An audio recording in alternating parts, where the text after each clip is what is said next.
Olá, boa tarde. No ar mais uma edição do programa Cidade Aberta. A você que nos acompanha de segunda a sexta-feira, o nosso abraço carinhoso pela sua atenção, por estar conosco todos os dias, logo depois do meio-dia de segunda a sexta-feira, aqui pela sua TV União. No programa de hoje nós temos 3 bate-papos bem interessantes e rápidos aqui. Nossa primeira entrevistada será a professora de Geografia, Nádia Martins dos Santos. Ela, junto com alguns colegas professores, estão desenvolvendo uma técnica interessante no que diz respeito ao combate ao preconceito racial. E vai nos falar como é que se dá essas técnicas, como é que se dá esse trabalho no sentido de desmistificar e de expor, desmistificar e de conhecer o racismo que ainda é intrínseco à nossa cultura. No programa de hoje ainda conversaremos com o prefeito da cidade de Santa Cruz. Um abraço a todos vocês da cidade de Santa Cruz que estão nos acompanhando aqui pela sua TV União. O prefeito Péricles vem nos falar aqui de quando será inaugurado a Santa que está sendo construída naquela região, com a promessa de ser um grande local para a realização do turismo religioso no estado do Rio Grande do Norte. E ainda no programa de hoje nós conversaremos com Kátia Lopes, que é gestora do projeto Território Sertão Apodi. Ela vem nos falar um pouquinho sobre esse projeto que existe, envolvendo várias cidades a partir da cidade de Apodi. Professora Nádia, é um prazer recebê-la, tudo bem? Tudo bem, boa tarde, telespectadores da TV União, da Cidade Aberta. E é um prazer muito enorme, esse convite, que foi para mim muito gratificante. Para nós é um prazer recebê-la. Professora, eu queria que a senhora nos dissesse o que é exatamente esse projeto que tenta desmistificar o racismo que ainda existe na nossa cultura. A senhora tem um grupo de estudo onde comporta a senhora, um historiador e alguém de arte, alguém de pedagogia, não é isso? Eu queria que a senhora falasse um pouquinho sobre isso. Pois bem, nós sentimos essa necessidade, observando os alunos, e a gente percebeu que o preconceito era muito grande, E aí nós nos unimos e observando também a questão dos próprios livros didáticos que vinham até às vezes a acelerar mais ou a promover esse preconceito, nós nos juntamos e junto com esses colegas, e a gente quis desmistificar esse preconceito, através de filmes, através de artigos, contando um pouco mais da história verdadeira sobre a cultura, sobre o negro na sociedade. E isso se dá... A senhora poderia dar algum exemplo de como vocês identificaram em sala de aula a existência do racismo? Sim, nós fizemos um questionário, aplicamos com esses alunos, onde foi identificado a questão do preconceito racial, em primeiro lugar, depois outros tipos de preconceitos também foram observados. E daí a gente começou a intervir, através, como eu disse a priori, filmes.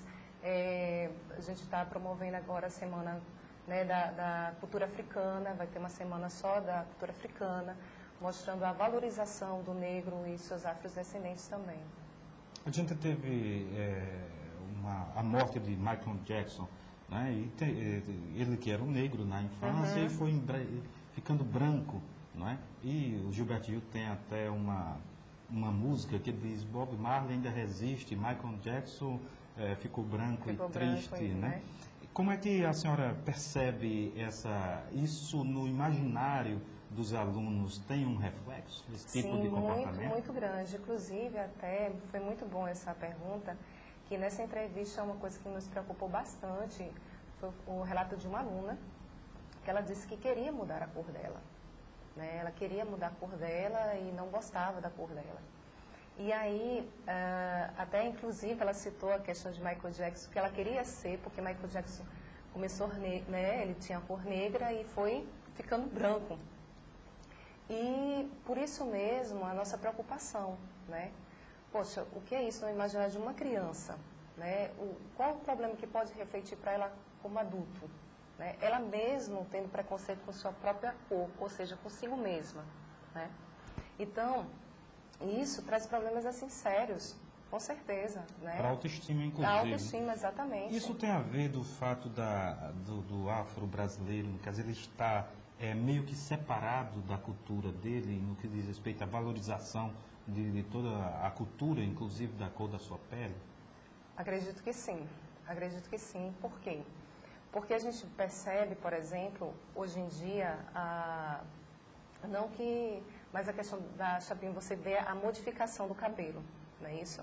As mulheres hoje em dia não querem mais ter os seus cabelos cacheados, vão e ter os seus cabelos com chapinha. Mas não só isso, você percebe principalmente alguns produtos que são vendidos, né, de clareamento, de cor, né? Então isso incide bastante na questão dessa modificação, né? Desse querer ser branco. Principalmente porque, se a gente for perceber, muitas palavras são depreciativas, né? Uma vez mesmo eu encontrei um colega ele dizendo assim, poxa, esse quadro está negro, está escuro. Quer dizer, associa sempre a questão da cor escura, negra, né? A uma coisa depreciativa, a algo negativo. O filme Malcolm X, ele tem uma cena assim, né? Quando ele vai ao dicionário e olhar o que significa negro, né? Exatamente. E lá está que negro significa sujo, quer dizer, então certamente o dicionário não foi escrito por um negro. É interessante até você colocar sobre essa questão do léxico, que a gente tem a palavra denegrir, que é muito utilizado hoje em dia na mídia e tal. Mas denegrir, o próprio léxico já diz, é clarear branco. Como é que se usa realmente, como é que circula uma palavra dessa? É muito preocupante. Não é só a questão da palavra, da linguagem, das expressões corporais, é muitas coisas, né? E é uma coisa que a gente estava até falando sobre a questão das cotas hoje em dia, né? Como é que a senhora vê essa questão das cotas? Ajuda ou atrapalha? Em certo momento, elas atrapalham. Em outros momentos, eu acho que elas devem existir. Por quê? Porque isso, se a gente for ver a questão do retrocesso histórico, né, a gente vai ver que realmente esse povo foi muito massacrado, né? E aí eu me questiono até que forma ela possa ajudar a acelerar mais esse preconceito, a revivar mais esse preconceito, né? Por exemplo, eu digo mesmo, eu sou afrodescendente. Meu pai é negro, né? Ele veio justamente a minha avó era descendente de escravos e lá tem como morena e pela minha cor eu não tenho direito a cota, né? Mas assim, eu tenho amigas principalmente no município, né? Uma professora e ela mesma disse assim, olha, passei sem precisar de cotas, porque ela não colocou que precisava dessa cota. Eu acho que... É a autodeclaração aí que vale, né? Exatamente. Isso é um ponto positivo, né? Apesar das críticas que existem, mas o fato de ser uma autodeclaração já é algo importante, né? Isso é verdade. Então, o nome do grupo que a senhora trabalha é Conhecer para Despertar e Desmistificar. A partir do nome do grupo, eu pergunto, só com o conhecimento da própria cultura é possível as pessoas se orgulharem de suas raízes, de sua história? Com certeza. O conhecimento, ele é tudo. Principalmente quando é o conhecimento verdadeiro. Não mascarado, certo? Mascarado por outras questões, né? Por exemplo, a influência europeia que nós tivemos, né? E quem é que está produzindo esses livros? Quem é que está mascarando? Pronto, os livros de geografia, eles retratam o quê? Eles retratam apenas, né, a questão do negro na história como escravo. Mas não tem que ver o seguinte, o negro, está entendendo, na história, antes ele não era escravo. Muito pelo contrário, eram reis e rainhas que viviam no seu continente, cada um no seu país. A partir do momento que teve a questão da partilha do continente africano, né, a gente percebe os vários conflitos que se deram naquele continente e principalmente por conta do tráfico estrangeiro. Um filme belíssimo que mostra isso é o filme Amistade, né? E ele mostra justamente toda essa trajetória, tanto que os alunos eles fizeram um filme recontando essa história. É que isso aí eu não posso, mas que eu dei um probleminha no pendrive, infelizmente não dá para mostrar agora. Fica o convite para em outro momento a senhora mostrar. Está acabando aqui o nosso tempo.